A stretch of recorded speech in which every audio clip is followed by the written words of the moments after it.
Hello বন্ধুরা, কেমন আছেন সবাই? আশা করি সবাই ভালো আছেন। আর আমিও ঠিকঠাক আছি। বেশ ভালো আছি।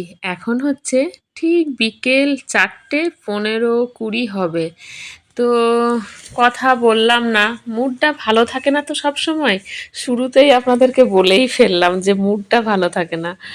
তো মুডটা ভালো নয় তা নয় ঠিক বন্ধুরা, মানে কথা দেখবেন সবসময় বলতে ইচ্ছে করে না, কথা বলার এনার্জি থাকে না, ভিডিও করার এনার্জি থাকে কিন্তু কথা বলার এনার্জি একদমই থাকে না, পাই না, মাঝে মধ্যে কোথায় যেন হারিয়ে যায়। তো আমারও সেই রকম আজকে একটু হারিয়ে যেতে ইচ্ছে করলো। তো কি করব, একা আছি, মাকে নিয়ে যে বেরোবো সেটাও তো হচ্ছে না, মায়ের শরীরটা ভালো নেই, আপনাদেরকে সবটাই তো বলি সব সময়ই, আমার সমস্যা, আমার সুখ, আমার দুঃখ সবটাই বলি। তা সেই কারণেই বলেও দিলাম যে মায়ের শরীর ভালো নেই। আর আমার না একটা কাজও পড়েছিল বন্ধুরা, কাজটা পড়েছিল মানে কিছুটা, এই যে আমি এটা কিন্তু হাঁটছি, হাঁটতে হাঁটতে ভিডিও করছি, বেরিয়ে গেছি মানে বাড়ি থেকে 4:30, আর হেঁটে হেঁটে এই ওভারব্রিজ এই সব হেনা তেনা করে সেই জায়গাটায় পৌঁছতে পৌঁছতে মানে সন্ধে ঠিক লাগা লাগা এরকম টাইমে পৌঁছেছি। তো দেখলাম বিকেল বেলা ঠিক সন্ধ্যের আগের মুহূর্ত একটু হেঁটে নিলে ভালোই হয়, সকালে না বন্ধুরা সময় করতে পারছি না। সকালে যদি হাঁটতে যাই তাহলে কি হবে, খুব ভোর উঠে যেতে হবে, সেটাও এই শীতের সময় একদমই সম্ভব হচ্ছে না। আর তারপরে যে 6:30 নাগাদ বেরোবো বা 6টা নাগাদ বেরোবো, তখন 6:10-15-তে আমাদের কাজের বউ চলে আসে। তাহলে মা উঠতে পারে না, একটু দেরি করে উঠে শীতের সময়, মাকে সবসময়ই বলি তুমি দেরি করে উঠবে। আর আমি যে উঠে যাব, উঠে হাঁটতে যাব সেটা হবে না, মানে বাড়িতে যে হেল্পিং হ্যান্ড আসবে তাকে তো একটু সময় দিতে হবে, তাকে মানে কাজ, রান্না বলুন, ঝাঁট মোছা, লাইট জ্বেলে দেওয়া, তখন অন্ধকার অন্ধকার থাকে ঘরগুলো, লাইট জ্বেলে দিই, কোনোটা জানলা খুলে দিই, এই সব আর কি, ওর পিছনে ঘুরু ঘুরু করি। তা সেটা হবে না, তাহলে ও ওর মতন করে যেমন পারবে করে দিয়ে চলে যাবে, তো সেটা তো হয় না। আহ, তো হাঁটাটা হয়ই না সকালবেলায় বন্ধুরা, ওই জন্য আমি বিকেল বেলায় ভাবলাম একটু বেরিয়ে পড়ি। প্রত্যেক দিন হয় না, মাঝে মধ্যে বেরোই, মাঝে মধ্যে বেরোতেই পারি না। তো বেরিয়ে পড়েছিলাম। আর বেরিয়ে যাওয়ার সময়তেই মনে মনে যেটা করছিলাম যে আপনাদের সাথে কিছু গল্প করব, এখানে চলতে চলতে তো সেভাবে গল্প করা হচ্ছে না, কথা বলতে পারছি না, ইচ্ছে করছে কিন্তু একা ছিলাম বলে একদমই কথা বলার কোনো মানে স্কোপই পাইনি। এমনিতেই ভিডিও করছি, তাতেই দু একজন তাকিয়ে তাকিয়ে দেখছে, তো সেই জায়গায় দাঁড়িয়ে আমি যদি কথা গল্প করতে করতে যাই তাহলে কি করে হয় বলুন তো। তো দেখুন ঠিক সন্ধেবেলা আমি এসে আমার কাজ এখানে সেরেও ফেলেছি, এরপর বেরিয়ে যাচ্ছি। এটাও হাঁটতে হাঁটতে ভাবছিলাম এই যে মল আছে সামনেই, মল একদম বেরিয়ে কলকাতা বাজার, আপনাদেরকে সবটাই দেখাতে দেখাতে যাব, কিন্তু একা থাকার কারণে বন্ধুরা আমি সেই সব জায়গায় ঢুকতেই পারলাম না। তো কি করব, ঢুকতেই পারিনি, তো আপনাদেরকে একটু শেয়ার করতে করতে যাই, সেই জন্য একটু করে ফোনটা অন করছিলাম আর মাঝে মধ্যে একটু করে দেখাচ্ছিলাম আপনাদেরকে। তো দেখাতে দেখাতে সারদামণি কলেজ, যারা এই এলাকার তারা জানবেন। অবশ্য আমার ভিডিও এখানে স্থানীয় কেউ সেরকমভাবে দেখেই না, তো যে কজন দেখে গুটি কয়েকজন, তারা অতটা জানতেও পারবে না। তবে আমার খুব কাছের, যেমন কাছের মানে আমার অন্তরের, আমার কন্যা, আমার কন্যা, সে দেখে, সেখান থেকে বুঝতে পারে যে আমি কোথায় গিয়েছি, আমার ঘোরাফেরা, আবার কখনো গল্প করে তো ওকে বলেও দিই, যেমন এখান থেকে ফেরত এসে বলেছিলাম যে জানিস ভাবি আমি না আজকে বেরিয়ে এরকম এরকম গিয়েছিলাম, কি ওই যে আমার কাকার ছেলে বৌদি ওরা আছে, ওদেরকেও অনেকটা শেয়ার করি।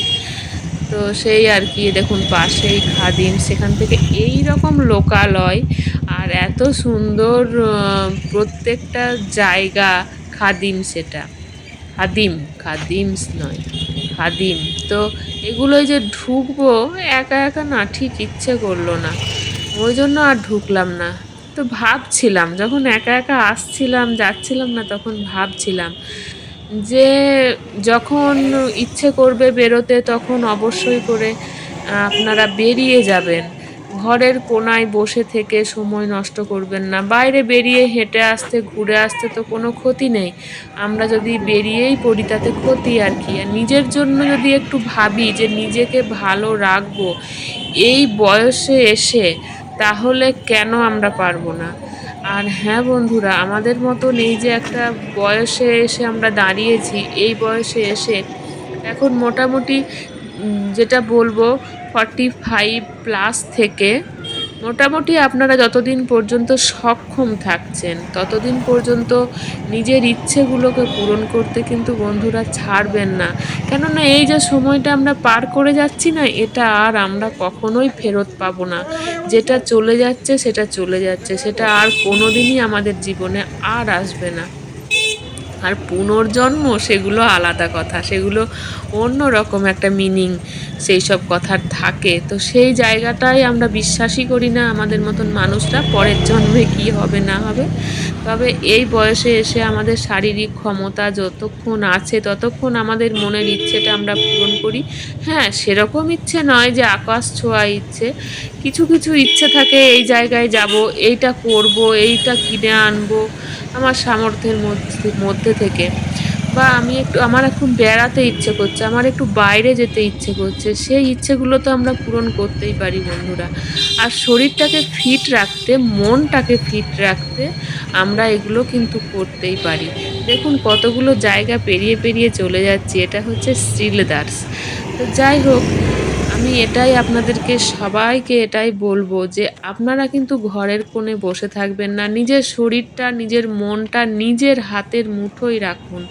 আর নিজে নিজে একটু নিজের জন্য টাইম ব্যয় করুন, যেটা আপনি নিজেই পারেন, অন্য কাউকে দরকার হবে না। হ্যাঁ, আর যদি কেউ না থাকে, পাশে থাকার মতন কেউ যদি না থাকে তাহলেও তো কোনো ক্ষতি নেই। আমাদের যদি হাত পা সচল থাকে তাহলে আমরা কেন বেরোতে পারবো না? আর যদি নাও পারেন, এমনটাও হয় অনেক সময়, অনেক টোটো আছে, অনেক কিছু আছে, সেগুলোতে করে একটু যদি বাইরে থেকে বেরিয়ে আসা যায় না, তাহলে মনটা অনেক ভালো হয়।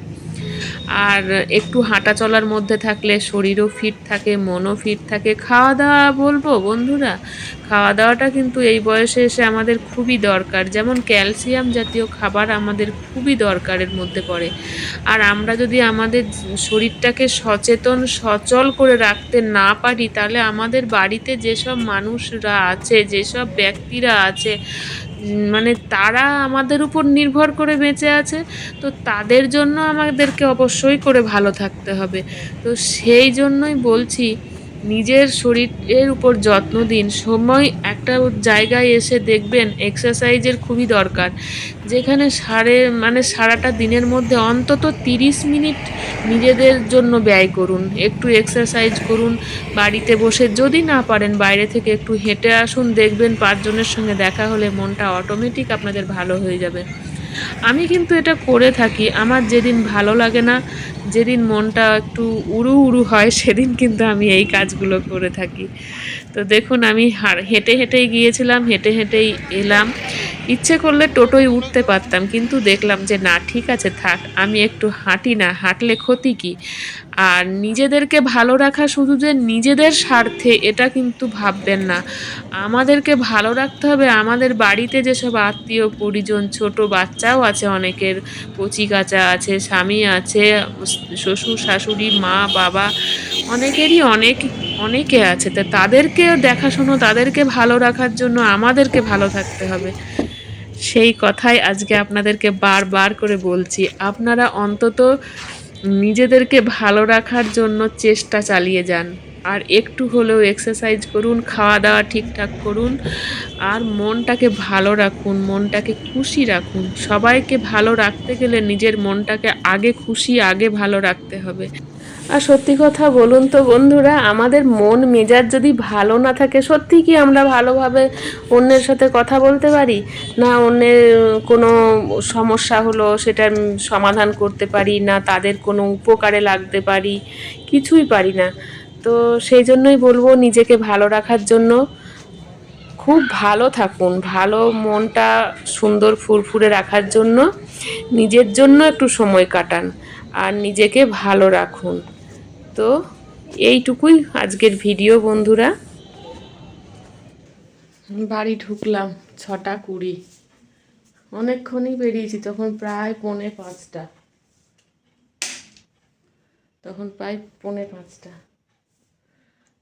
কত কাণ্ড করে তখন বাড়ি ঢুকলাম। তো চলো, সবাই ভালো থেকো, সুস্থ থেকো, সাবধানে থেকো। আর যদি আমার ভিডিওটা তোমাদের ভালো লাগে তাহলে অবশ্যই চ্যানেলটা সাবস্ক্রাইব করে নিতে ভুলো না, আর বেল বাটনে ক্লিক করতেও ভুলো না। দেখা হবে নতুন ভিডিওতে, নতুন ব্লগ নিয়ে তোমাদের সামনে আবার চলে আসবো। ততক্ষণ পর্যন্ত সবাইকে টাটা বন্ধুরা।